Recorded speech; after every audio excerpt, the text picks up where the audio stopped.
ओ मेरी सुंदर रानी, तुम कितनी सुंदर हो। देखो मैं तुम्हारे लिए क्या लाया हूँ। पहनो पहनो।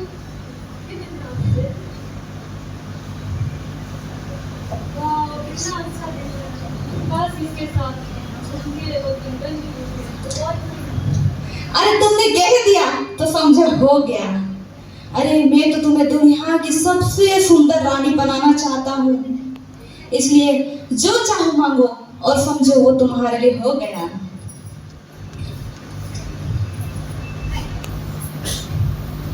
मेरी चौथी रानी, बैठो।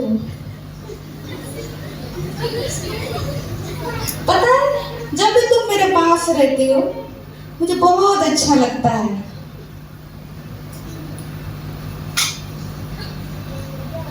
लेकिन कभी तुम मुझे छोड़ के तो नहीं जाओगी ना? नहीं राजा, ऐसा नहीं होगा। जब तक आप मुझे प्यार से रखेंगे, मैं आप ही के साथ रहूंगी। हाय देखा ना, चार चार रानियों को रखने का। राजा जी, आपने मुझे बुलाया। आइए, मुझे आपसे एक गंभीर विषय में बात करनी है, चलिए मेरे साथ।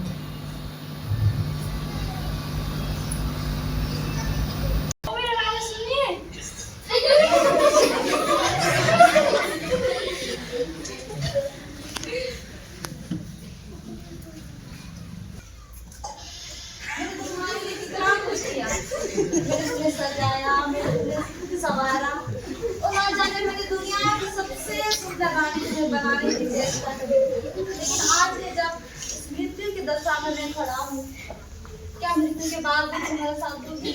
नहीं नहीं, ऐसा नहीं हो सकता। मैं आपको मृत्यु के समय कैसे सहायता कर सकती हूँ? क्या तीसरी रानी मेरा साथ देगी? किसी के साथ वो तीसरी रानी को बुलवाता है। जब भी तुम मेरे पास होती हो मुझे बहुत अच्छा लगता है। तुमने हमेशा मेरा साथ दिया। आज जब मैं इस मृत्यु की दशा में खड़ा हूँ, क्या तुम मृत्यु के बाद भी मेरा साथ दोगी? नहीं राजा, ऐसा नहीं हो सकता। अभी मेरे पास बहुत वक्त है और आपके न जाने के बाद किसी और की होगी। ये क्या कह रही है? राजा बहुत बहुत उसकी तीसरी रानी ने भी साथ छोड़ दिया। फिर वो ठगा सा मन लेकर सोचता है कि चलो दूसरी रानी से भी पूछ लिया जाए। फिर वो दूसरी रानी को बुलवाता है।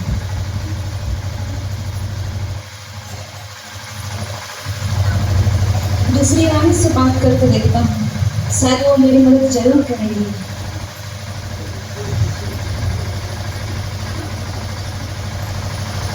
आओ मेरी रानी, देखो तुमने हमेशा मेरा साथ दिया और हर समय तुम मेरे साथ खड़े रही। लेकिन आज जब मैं इस मृत्यु की दशा में खड़ा हूँ, क्या तुम मृत्यु के बाद मेरे साथ दोगी? राजा जी, मैंने हमेशा आपका साथ दिया है, लेकिन इस मृत्यु की परिस्थिति में मैं आपके साथ कैसे दे सकती हूँ? ज़्यादा से ज़्यादा मैं यही कर सकती हूँ कि मैं आपको कब्र तक पहुँचा सकती हूँ। नहीं, मुझे अकेलेपन से बहुत डर लगता है। ये भी मेरा साथ देने के तैयार है। जैसे कि आपने देखा, दूसरी रानी जो थी वो उसे कब्र तक पहुंचाने में तुली हुई। आपको क्या हुआ? कुछ नहीं। आप मुझे बता सकते हैं? नहीं, मुझे अकेला छोड़ दो। नहीं राजा, आप मुझे बता सकते हैं? मैंने अपनी तीनों रानियों को कितना प्रेम से रखा। मैंने उनके लिए सब कुछ किया। मैंने उनकी सारी लालसाओं को पूरा किया। उन्हें सबसे ऊंचे पर खड़ा करने की कोशिश करी, सबसे सुंदर बनाने की कोशिश किया। लेकिन आज जब मैं इस मृत्यु की दशा में खड़ा हूँ, उनमें से कोई भी मेरे साथ आने के लिए तैयार नहीं और सब के सब चली गई। आप जहाँ जाएंगे मैं आपके साथ जाऊंगी राजा। जी हाँ राजा। तुम मेरा साथ दोगी? हाँ राजा, आप जहाँ जाएंगे मैं आपके साथ जाऊंगी। मैंने तुम्हारे देखा तक नहीं, ना शरीर, ना पैसे, ना ऐसो आराम के लिए मैंने तुमसे कभी पूछा नहीं, और आज जब मैं इस दशा में खड़ा हूँ और तुम मेरे साथ जाने के लिए तैयार हो।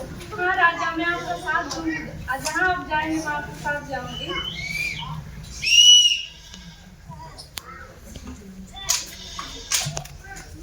हालेलुया। आइए मैं इन चारों रानियों का मैं आप सबको मैं परिचय देना चाहता हूँ।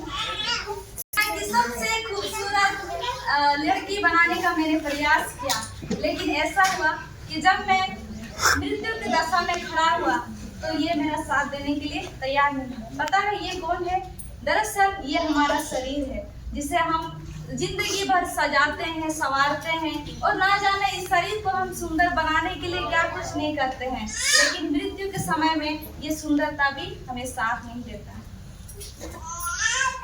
मेरी चौथी रानी, जिसे मैंने हमेशा लोगों के सामने गर्व के साथ पेश किया, ये जितना उतना मेरा गौरव बढ़ा, लेकिन जब मैं इस मृत्यु की दशा में रहा तो ये भी मेरा साथ छोड़ दिया। पता है ये क्या है? ये हमारा धन दौलत, ये हमारी शक्ति, ये हमारा शोहरा, जिसे हम अपनी शक्ति कहते हैं, जिसे हम अपने स्टेटस कहते हैं, और ये भी जब मृत्यु की दशा में मैं खड़ा रहा तो ये भी साथ छोड़ दिया। तो ये हमारा धन दौलत है जो कि मृत्यु में भी हमें साथ नहीं देता। और ये है मेरी तीसरी रानी, जिसने मेरा हमेशा साथ दिया हर क्षेत्र में, चाहे वो युद्ध के क्षेत्र में, चाहे मेरी हर एक परिस्थिति में इसने हमेशा मेरा साथ दिया। मैं इस पे बहुत विश्वास किया, लेकिन जब मैं मृत्यु की दशा में खड़ा रहा तो ये भी मेरा साथ छोड़ दी। पता है ये दरअसल कौन है? ये हमारे दोस्त हैं, ये हमारे परिवार हैं, जिसपे हम अधिक भरोसा रखते हैं। ये हमारे आस पड़ोस के लोग हो सकते हैं, हमारे दोस्त हो सकते हैं, हमारे परिवार के लोग हो सकते हैं, जिन पे हम बहुत ज्यादा विश्वास रखते हैं, लेकिन जब मृत्यु आती है उस समय ये भी हमारा साथ छोड़ देते हैं। तो तब में कौन है जो मृत्यु के बाद भी हमारा साथ दे सकता है? ये मेरी पहली रानी, जिसको मैंने कभी देखा तक नहीं, कभी पूछा तक नहीं, और ना ही मैंने इससे कभी प्रेम किया, फिर भी ये मेरे लिए ये समय देने के लिए हमेशा तैयार रहती है। पता है ये दरअसल में कौन है? ये पवित्र आत्मा है, जो हमेशा वो पवित्र आत्मा, वो आत्मा जो मरने के बाद भी हमेशा रहेगा। हालेलुया। वो आत्मा जो कभी नाश होता नहीं है। इसलिए प्रभु यीशु मसीह यूहन्ना की पत्री में कहते हैं कि आत्मा तो जीवनदायक है, शरीर से तो कुछ लाभ नहीं। हालेलुया। इसलिए हमें हमेशा अपने आत्मा के विषय में सोचना है, क्योंकि यह आत्मा मरने के बाद भी हमें उस प्रभु यीशु मसीह से मिलाएगा, क्योंकि हमारा परमेश्वर वो आत्मा है। हालेलुया। और परमेश्वर आत्मा के साथ संगति करने आया, और जब हम इस आत्मा की हम देखभाल करते हैं, इस आत्मा के विषय में जब हम सोचते हैं, तो सच में हम एक दिन उस प्रभु यीशु मसीह के साथ होंगे। हालेलुया। इसलिए हमें अपनी आत्मा के विषय में सोचने की आवश्यकता है। ये धन, ये शोहरत और ये सब कुछ जो हमारे दोस्त हो सकते हैं, ये हमें एक दिन छोड़ सकते हैं, परंतु ये आत्मा जो है हमारे साथ रहता है, वो हमें मृत्यु के बाद भी हमारे साथ होगा, लेकिन कहाँ होगा? बस में नरक में। हालेलुया। इसलिए हमें अपनी आत्मा के विषय में गंभीरता से सोचने की आवश्यकता है। तो इस छोटे से नाटक के द्वारा प्रभु आप सभी को बहुत आशीष करे। सभी को जय मसीह।